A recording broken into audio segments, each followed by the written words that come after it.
Ladies and gentlemen, you may have seen the headlines, but you probably didn't understand the significance, and that is there is currently a war going on between the ANC and the MK party over Morocco and the Western Sahara. Now, you may have looked at that and gone, don't know what that's all about, and by rights, you probably should have.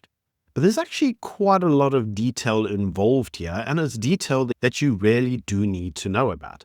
But before we get on to the main video, can I yet again remind you, if you haven't already, please subscribe to the channel. It really does help. And if you want to support the work that I do, you're welcome to buy me a coffee.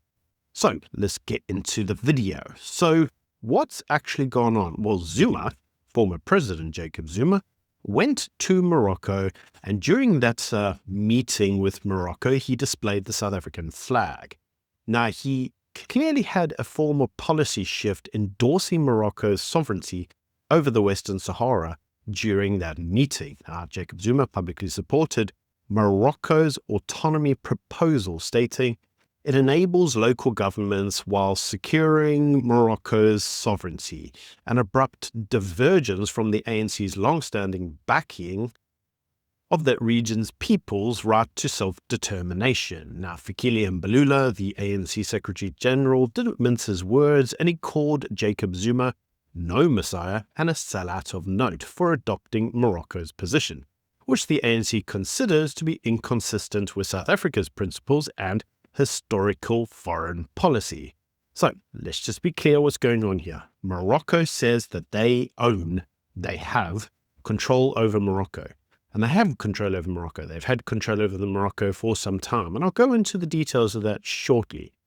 And South Africa has been asserting the people of that region's rights to autonomous rule. So basically that they would break away from Morocco and independently govern their own country.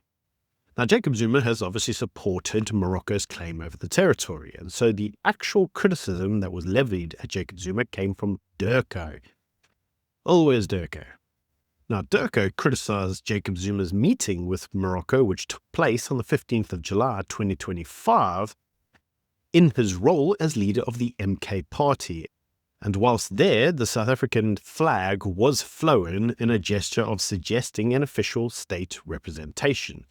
Now, Durko, the Department of International Relations and Cooperations, issued a strong reproach to Jacob Zuma, calling the use of the national symbols in this context a breach of diplomatic protocol.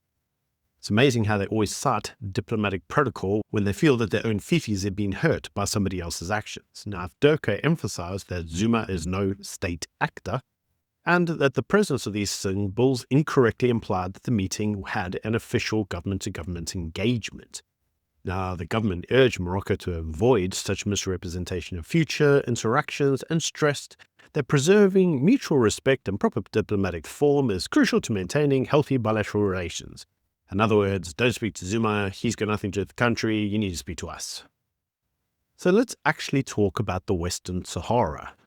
So many of you will probably be unaware that the Western Sahara is actually disputed territory in northwest Africa. It's bordered by Morocco and Algeria and some other countries, and Morocco has claimed it as part of its sovereign territory since the 1970s.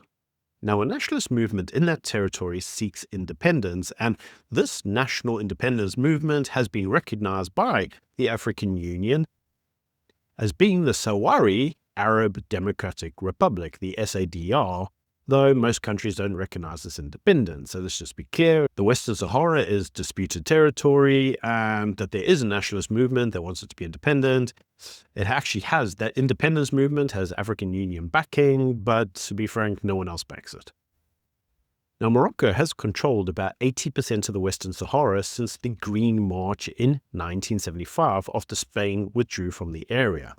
And it sees the Western Sahara as an integral part of its kingdom and has invested heavily in its development. So now that you know a little bit about it, let's understand why this is so important. And really it comes through to something that, to be frank, you really wouldn't have thought of. And that is the Abraham Accords. So for those of you who don't know, the Abraham Accords were a series of diplomatic agreements brokered by the United States in 2020 that normalized relations between Israel and several Arab and Muslim majority countries. Now, the initial signatories included Israel, the United Arab Emirates, and Bahrain, and later signatories included Sudan and Morocco. Now, this was brokered by the Trump administration and was called the Abraham's Accords in reference to the biblical patriarch Abraham, a shared spiritual figure between Judaism, Christianity, and Islam. Now, the purpose of the Accords was to normalize diplomatic relations. In other words, that each of these countries would have embassies and shares ambassadors. There would be direct commercial flights and tourism agreements, economic cooperation agreements, security and intel cooperation, and recognition of Israel's sovereignty in exchange for U.S. or Israeli concessions. In terms of Morocco's case, Morocco's recognition of Israel came after the U.S. recognized Morocco's sovereignty over the Western Sahara. Now, under the Biden administration, they continued to support the Abraham Accords, but did so in a more cautious approach, and this led to ongoing discussions about expanding the Abraham Accords to include Saudi Arabia. But this was proven to be politically sensitive and stalled due to the Gaza War of 2023. In fact, some individuals suggest that one of the reasons that Hamas attacked Israel in the first place was to stall the expansion of the Abraham Accords, because the idea behind the Abraham Accords was that the Arab states would basically normalize their relationships with Israel without a solution to the Palestinian issue, which would basically mean that the idea of the Palestinian issue would become mute and no one would talk about it. Now, the Palestinian Authority and many in the Arab world saw the Accords as being a betrayal as they sidelined the demand for a Palestinian state. So why is the Accord so important now? Well, in a Truth Social report, President Donald Trump stated that now that the nuclear arsenal being created by Iran has been totally obliterated, it is very important to me that all Middle Eastern countries join the Abraham Accords. This is to ensure peace in the Middle East. Now again, we are reminded that Morocco only joined the Abraham Accords after the United States recognized its claim against the Western Sahara. And the South African government, well, they don't like that, because effectively, if the Western Sahara were to be lost, it would effectively mark their withdrawal of their consent to the Abraham Accords. So this is actually a lot more of an interesting story than you would think. Now, with that being said, it's actually very telling that Jacob Zuma supports the Moroccan side, even though the MK party as it currently stands seems to not support Israel in their war against Gaza. But what it does indicate is that potentially, were Zuma to actually be in power, the negotiations with the United States may actually have been more fruitful than they have been underneath Cyril Ramaphosa, and that in itself is something really to consider.